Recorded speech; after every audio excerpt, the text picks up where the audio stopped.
月18日、坂道シリーズに新グループが誕生しました。青葉坂46。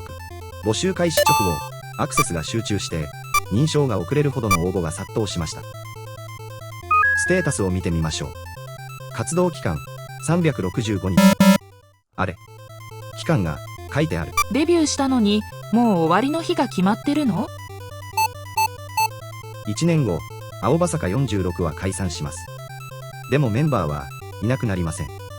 乃木坂46の7期生、桜坂46の5期生、日向坂46の6期生。